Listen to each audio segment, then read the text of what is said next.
अस्सलाम वालेकुम तमाम स्टूडेंट्स को। उम्मीद है आप सब खैरियत से होंगे। लास्ट टाइम हमने कार्बोहाइड्रेट्स के बारे में डिस्कस किया था, चैप्टर नंबर 10 स्टार्ट किया था, बायोकेमिस्ट्री यानी केमिस्ट्री ऑफ लाइफ। तो आज इस चैप्टर का सेकंड टॉपिक हम स्टार्ट करने जा रहे हैं, जो कि है अमाइनो एसिड्स। जो लोग बायोलॉजी पढ़ रहे हैं वो तो वाकिफ़ होंगे कि अमाइनो एसिड्स क्या होते हैं, लेकिन जिन्होंने बायोलॉजी नहीं पढ़ी तो आज कोशिश कीजिएगा कि इसको बहुत अच्छे तरीके से समझ लें। तो मैं कोशिश करूँगा कि जो मेन पॉइंट्स हैं, बेसिक पॉइंट्स हैं, हर एक पॉइंट को डिस्कस करूँ। तो अमाइनो एसिड्स क्या होते हैं? Basically they are organic compounds. ये ऑर्गेनिक कंपाउंड्स होते हैं जिसमें मौजूद होते हैं दो किस्म के फंक्शनल ग्रुप्स, यानी हाइड्रोकार्बन की चेन के साथ दो किस्म के फंक्शनल ग्रुप अटैच होंगे। एक ग्रुप है हमारे पास अमाइनो ग्रुप यानी NH2 ग्रुप, और सेकंड ग्रुप है हमारे पास कार्बोक्सिल ग्रुप यानी COOH ग्रुप। तो इनका जो जनरल फार्मूला है वो है आर से मुराद है यहाँ पर कि चेन जो है वो कार्बन की एक्सटेंड हो सकती है, उसके साथ कनेक्ट है एक कार्बन यहाँ पर, और उसके साथ कनेक्ट है एक अमाइनो ग्रुप और एक कार्बोक्सिल ग्रुप। तो अमाइनो एसिड्स हमारे पास तीन किस्म के हो सकते हैं। Either they can be alpha amino acid और beta amino acid and gamma amino acids. Alpha amino acids हम किसे कहेंगे कि अगर हमारे पास अमाइनो ग्रुप, वो ग्रुप जो कार्बोक्सिल ग्रुप के साथ जो कार्बन अटैच होता है, कार्बोक्सिल ग्रुप के साथ जो फर्स्ट कार्बन अटैच होता है, इसको हम कहते हैं alpha carbon. Then alpha carbon से जो कार्बन अटैच हो उसे कहते हैं beta carbon. And then finally beta carbon से जो अटैच है वो है हमारे पास गामा कार्बन। तो अगर अमाइनो ग्रुप अल्फ़ा कार्बन पर मौजूद होगा तो हम इसे कहेंगे अल्फ़ा अमाइनो एसिड्स, बीटा पर मौजूद होगा तो बीटा अमाइनो एसिड्स, और अगर गामा पे मौजूद होगा तो गामा अमाइनो एसिड्स। तो इनकी अगर क्लासिफिकेशन की बात करें तो मेरा ख्याल है क्लासिफिकेशन से पहले इनकी थोड़ी सी बेसिक डिटेल हम जान लेते हैं। अमाइनो एसिड हमारे पास दो किस्म के हो सकते हैं, या तो एसेंशियल अमाइनो एसिड्स हो सकते हैं या फिर नॉन एसेंशियल अमाइनो एसिड्स हो सकते हैं। यानी कि एसेंशियल अमाइनो एसिड्स क्या होते हैं? वो अमाइनो एसिड्स जिनको हमारी बॉडी बना नहीं सकती, उन अमाइनो एसिड्स को एसेंशियल कहते हैं। यानी उनकी रिक्वायरमेंट लाजमी है हमारी बॉडी को, वो लाजमी चाहिए थ्रू द डाइट, यानी खाने के अंदर हमें वो लेना पड़ेंगे। तो इसकी वजह से जब हम ये हमें क्यों चाहिए बेसिकली, ताकि ग्रोथ हो सके इन्फेंट्स में, यानी नौमौलूद जो होते हैं, बिल्कुल न्यू बॉर्न बेबीज़ होते हैं, उनके अंदर ग्रोथ के लिए ग्रोथ स्टिमुलेटिंग हार्मोन्स वगैरह बनाने के लिए एसेंशियल अमाइनो एसिड्स की रिक्वायरमेंट होती है। इसके अलावा एक और वजह है कि नर्वस सिस्टम जो है हमारा, यानी हमारी नर्व्स जो हैं, जो सिग्नलिंग का काम कर रही होती हैं, उस नर्वस सिस्टम में जो इम्पल्स होता है, यानी कि मैसेज को एक जगह से दूसरी जगह पहुंचाने के लिए जो हार्मोन्स चाहिए, उनकी डेवलपमेंट के लिए अमाइनो एसिड्स ज़रूरी होते हैं। तो इनकी डेफिशिएंसी से कई सारी डिजीज़ हो सकती हैं। तो इसलिए एसेंशियल अमाइनो एसिड्स वो होते हैं जो हमें डाइट में लाजमी चाहिए होते हैं। जैसे कुछ अमाइनो एसिड्स हैं जिनके नाम है leucine, methionine, arginine, isoleucine, threonine, valine वगैरह वगैरह। तो टोटल हमारे पास 20 ऐसे अमाइनो एसिड्स होते हैं जो एसेंशियल होते हैं, जो हमें डाइट में लाजमी चाहिए। तो चलें इसकी क्लासिफिकेशन की तरफ देखते हैं कि क्लासिफिकेशन क्या है। अमाइनो एसिड को जो है वो नेचर की बुनियाद पर हमने तीन ही किस्म में डिवाइड किया है। पहली है neutral amino acids. Neutral amino acids means these exhibit amphoteric properties. Amphoteric nature से मुराद ये है कि डुअल नेचर, ये एसिडिक नेचर भी शो करेंगे और बेसिक नेचर भी शो करेंगे। एसिडिक नेचर मीन्स कि इनके अंदर कार्बोक्सिल ग्रुप भी मौजूद है और इनके अंदर अमाइनो ग्रुप भी मौजूद है, और दोनों इक्वल अमाउंट में है, इक्वल क्वांटिटी में है, इसलिए इनकी नेचर न्यूट्रल हो जाती है। तो इसमें हमारे पास कई सारे अमाइनो एसिड्स आ जाते हैं, जैसे glycine, alanine, valine, leucine, isoleucine, इस तरीके के। तो मैंने दो अमाइनो एसिड्स आपके सामने ड्रॉ किए हैं। एक ड्रॉ किया है ग्लाइसिन, जिसके अंदर एक कार्बन है CH2 का, और इसके अलावा एक कार्बोक्सिल ग्रुप और एक अमाइनो ग्रुप। जबकि एलानिन में दो कार्बन की चेन है और थर्ड कार्बन जो है वो कार्बोक्सिल ग्रुप का है और साथ में अमाइनो ग्रुप है। इसी तरह से हमारे पास दूसरी कैटेगरी है एसिडिक अमाइनो एसिड की, यानी ये एसिडिक नेचर के होते हैं क्योंकि ये जो है इनके अंदर एक अमाइनो ग्रुप होता है, यानी बेसिक अमाइनो ग्रुप को बेसिक ग्रुप भी कहा जा सकता है। और एसिडिक ग्रुप यानी कार्बोक्सिल ग्रुप एक से ज़्यादा होंगे, यानी कि एक एसिड रिक्वायर्ड है एक बेस को न्यूट्रल करने के लिए। तो यहाँ एसिडिक कंटेंट ज़्यादा है, बेसिक कंटेंट कम है, जिसकी वजह से हमारे पास ये वाला अमाइनो एसिड जो है वो एसिडिक इन नेचर है। और भी हैं जैसे ग्लूटामिक एसिड, वो भी एसिडिक इन नेचर है, जिसके अंदर दो कार्बोक्सिल ग्रुप मौजूद होते हैं। मतलब अमाइनो ग्रुप और कार्बोक्सिल अगर इक्वल नहीं हो रहे, तो इट मीन्स के ये amino acid acidic in nature होगा। जबकि इसी के बरक्स बेसिक अमाइनो एसिड है हमारे पास, इनकी नेचर बेसिक है। क्यों? क्योंकि इनके अंदर एक से ज़्यादा अमाइनो ग्रुप मौजूद हैं, यानी बेसिक ग्रुप मौजूद है, जबकि कार्बोक्सिल ग्रुप एक ही मौजूद होता है। तो इन्हें हम कहते हैं बेसिक अमाइनो एसिड। ज़रा इसकी करेक्शन कर लीजिएगा कि क्योंकि यहाँ पर ये COOH नहीं है, जिस जगह मैं मार्क कर रहा हूँ यहाँ COOH नहीं है, यहाँ पर NH2 आएगा। मैं फिर से कह दूं कि यहाँ पर NH2 आएगा, जहाँ COOH यहाँ ड्रॉ हुआ है, जहाँ मैंने मार्क किया है अभी, क्योंकि यहाँ दो अमाइनो ग्रुप मौजूद होंगे। एक पहला यहाँ दिख रहा है आपको, और दूसरा अमाइनो ग्रुप जो है वो यहाँ मौजूद होगा, और एक कार्बोक्सिल ग्रुप है। तो ये कहलाता है बेसिक अमाइनो एसिड। मज़ीद आगे बढ़ते हैं। एक और इसकी प्रॉपर्टी है कि ये ज़्विटर की फॉर्म में होता है, यानी ये अमाइनो एसिड की डायपोलर नेचर है। ज़्विटर क्या होता है? एक ऐसा डायपोलर चार्ज आयन, मतलब यूँ समझ लीजिए कि जो इलेक्ट्रिकली तो न्यूट्रल हो, यानी जिसके अंदर पॉजिटिव और नेगेटिव आयन की क्वांटिटी बराबर हो लेकिन चार्ज हो। डायपोलर मतलब दो चार्जेस होंगे, और दो चार्जेस होने की वजह से ये इलेक्ट्रिकली न्यूट्रल होगा, क्योंकि चार्जेस अपोजिट हैं, एक पॉजिटिव चार्ज और एक नेगेटिव चार्ज। तो ये सब्सटेंस चार्ज भी है, इसके अलावा न्यूट्रल भी है। अभी ये क्या बात हुई? चार्ज से मुराद है इसमें दोनों किस्म के चार्जेस मौजूद हैं। एक ही कंपाउंड पॉजिटिव भी चार्ज रखता है और नेगेटिव चार्ज भी रखता है, लेकिन फिर भी इलेक्ट्रिकली ये न्यूट्रल है, क्योंकि इलेक्ट्रिसिटी इसमें से पास नहीं हो सकती। क्योंकि इलेक्ट्रिसिटी पास होने के लिए ज़रूरी है कि फ्री आयन मौजूद हो, यानी अगर एसिडिक अमाइनो एसिड होता जिसके अंदर एक नेगेटिव एक्स्ट्रा हो जाता तो उस वजह से उसमें से करंट पास होता। तो इस आयन को ज़्विटर आयन कहा जाता है। इसके अलावा होता यहाँ पर यह है कि यहाँ पर जो कार्बोक्सिल ग्रुप है COOH, ये अपना हाइड्रोजन लूज करता है, जिसकी वजह से हाइड्रोजन का इलेक्ट्रॉन लेने के बाद इसके ऊपर नेगेटिव चार्ज आ जाता है।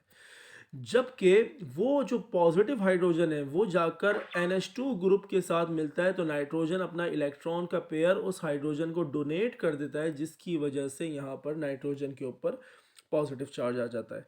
तो देखा जाए तो नाइट्रोजन ने लोन पेयर को डोनेट किया है हाइड्रोजन की तरफ।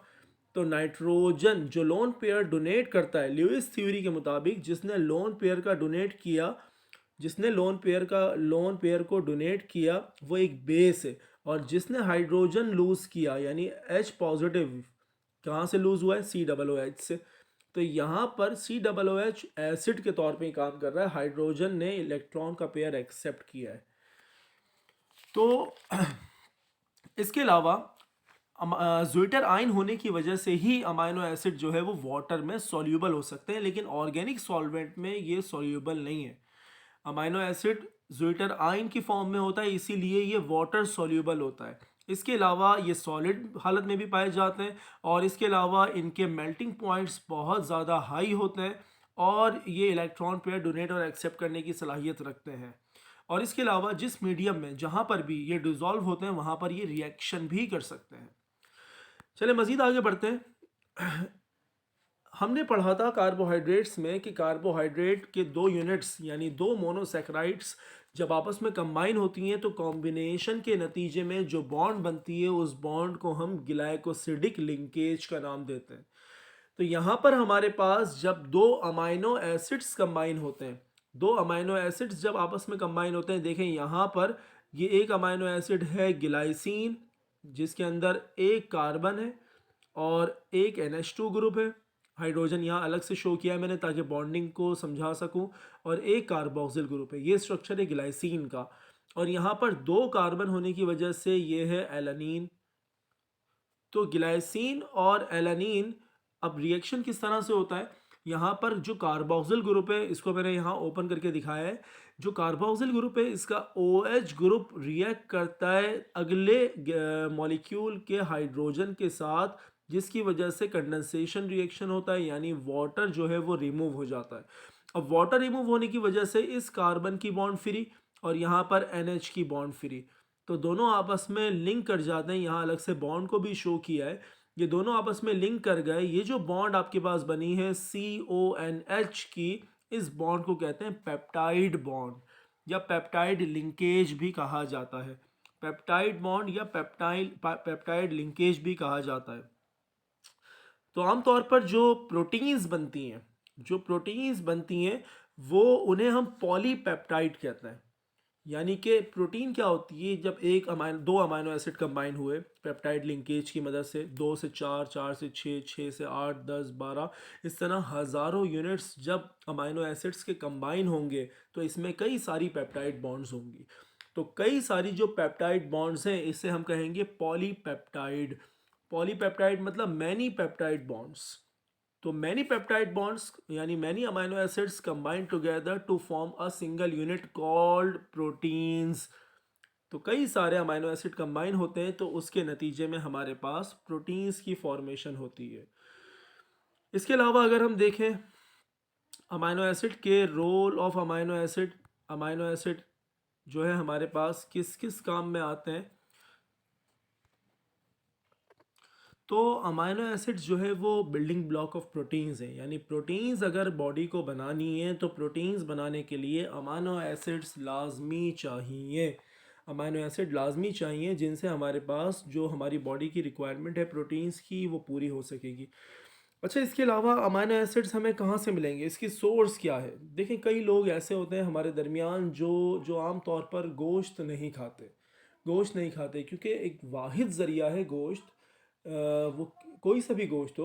तो किसी भी किस्म के गोश्त के अंदर कहा क्या जाता है एग्जैक्टली कंफर्म है कि पूरे के पूरे 20 एसेंशियल अमाइनो एसिड्स आपको जिस जगह से मिल सकते हैं वो है मीट। तो 20 के 20 अमाइनो एसिड एक ही जगह से मिल रहे हैं, यानी अगर आप गोश्त खाते हैं तो आपकी अमाइनो एसिड्स की रिक्वायरमेंट पूरी हो जाती है। इसके अलावा कई सारे अमाइनो एसिड्स दालों में मौजूद होते हैं। तो अगर कई लोग गोश्त नहीं खाते तो अगर वो दालें खाते हैं तो दालों के अंदर भी कई सारी दाल मिक्स करके खाई जाती हैं, तो हर दाल में भी अमाइनो एसिड मौजूद होते हैं लेकिन सारे के सारे नहीं। तो इसीलिए जो मेन रिक्वायरमेंट है वो पूरी हो जाती है, लेकिन फिर भी वो एनर्जी जो हमें गोश्त से मिलती है, जो प्रोटीन्स जो अमाइनो एसिड गोश्त से मिलते हैं, वो सारे के सारे एक ही कोई सोर्स ऐसी नहीं है जिससे मिल सके। इसके अलावा they are the source of energy.